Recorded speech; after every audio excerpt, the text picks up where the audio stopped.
직장 엄마인데 8년 정도 다니는 회사가 지금은 조금 경영 악화 상태로 서로가 어려운 형태에 지금 빠져 있는데, 이때 가장 중요한 건 서로를 상호 신뢰하고 힘을 합치는 게 가장 중요하지만, 각자의 임직원들은 서로가 서로를 신뢰하지 못하고 있다라는 이제 담화를 많이 나누곤 하고, 거기에서 저는 상부로는 뭐 임직원 중에 또 이제 상사 되시는 분들, 또 아래로는 저랑 동등하게 수평 조직에 있는 직원들이랑 모임을 많이 하다 보면 두 그룹 간의 문제는 동일시 보고 있는데, 각자의 역할에 의해서 이제 자기 입장을 많이 이야기하시고 불평불만을 많이 하시는데, 예전에는 그런 경우가 많이 없었는데 어떤 기회가 자꾸 저에게 이쪽에도 엮여서 이야기를 듣게 되고 또 이쪽에도 같이 어울려서 이야기를 듣게 되는 상황에서 제 입장도 중간 관리자이면 어떤 역할이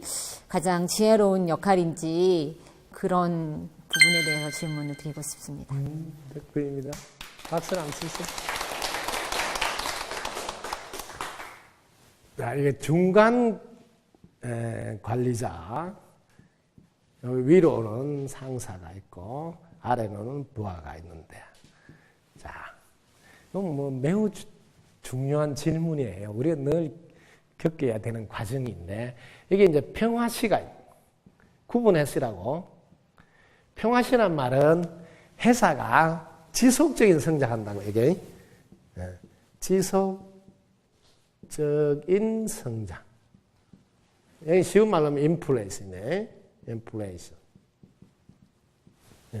지속적인 성장을 하고 있을 때는 여기 부하나 상사나 이게 인원이 더 보충되어야 된다. 보충.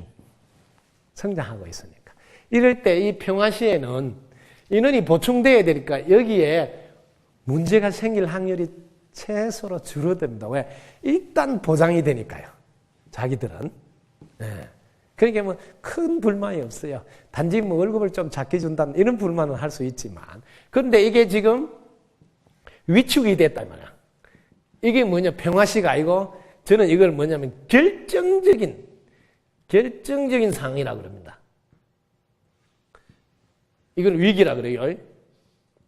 위험하지만 기회가 오는 때인데, 위기가 왔을 때, 이때는 제일 먼저 인원을 감축한다는 생각을 하게 된다.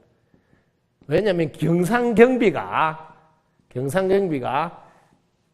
생산에 비해서 판매를 하지 못했더라도 기본적으로 지출해야 될 경상경비는 고정으로 나가는데, 지금 여기 지속적인 성장이 안 되면 이 경상경비를 줄여야 회사가 존속할 수 있다는 판단을 내리면, 제일 먼저 경상경비를 줄일 수 있는 게 뭘까 해보면 전기세 아끼자, 물 좀 아끼자, 뭐 이런 걸로 해서 해도 조금은 줄여지는데, 한 사람 1인당 나가는 이 월급이 제일 쉽게 줄일 수 있는 분야라 생각을 하는 CEO들이 많습니다. 사실이고.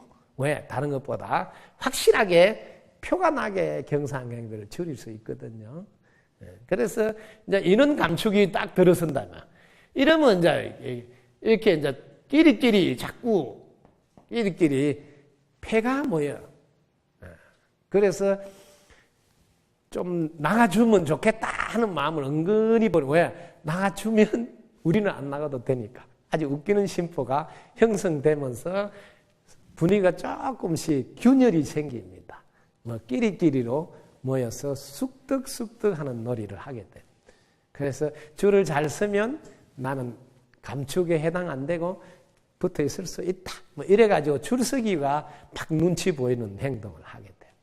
인생은 늘 지속적인 성장만 있지 않습니다. 꼭 알아두셔요. 왜? 우리는 밤과 낮을 맞이하기 때문에. 오르막이 있으면 내리막이 있습니다. 그래서 저는 이렇게 바라고 그럽니다.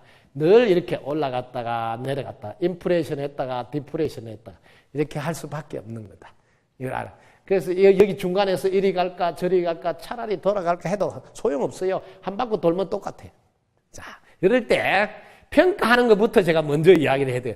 평가가 공정하면 또 지금은 위축돼서 감축하지만 다시 회사가 성장을 하게 되면 꼭 모시겠습니다 하고 정중히 인간관계를 좋게 해두면 다음에 회사가 또 성장할 수 있잖아요. 그럴 때는 이미 우리 회사 사정도 잘 알고 숙련해난 기술도 있고 해서 그분을 초빙하는 게 더 낫거든요. 그래서 보낼 때도 다시 좋아지면 모시올 수 있도록 하는 것도 회사 입장에서는 매우 매우 중요합니다.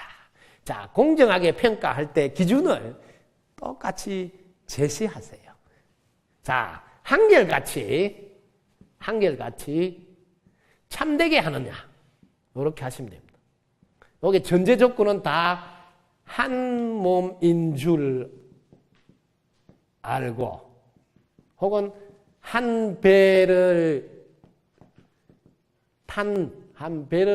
탄 사람으로 이렇게 쉬운 말로 하면 하나인 줄 알고 내가 직장 생활을 한결같이 참되게 하느냐? 거짓 없이 하느냐? 거짓 없이 왔다 갔다 이렇게 하지 않고 한결같이 내 회사다, 우리 집이다 하고 한결같이 참되게 하느냐? 1번. 이렇게 판단하시고 두 번째는 한결같이 참되게 하면서도 부지런히 하시느냐? 부지런히 하느냐? 자, 세 번째, 항상 협동, 혹은 합심? 항상 합심해서 하느냐? 꼭 토를 달고 초를 치고 뭐 이렇게 하는지, 합심해서 하느냐? 합심해서. 대한민국의 모든 평가는 이 세 가지로 하시면요.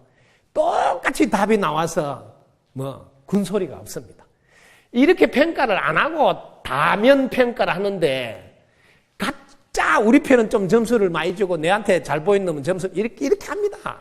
그래서 평가를 해서 이렇게 해도 승복을 안 한다니까. 여기서 중요한 이야기를 하나 더 덧붙이면 1시간 이상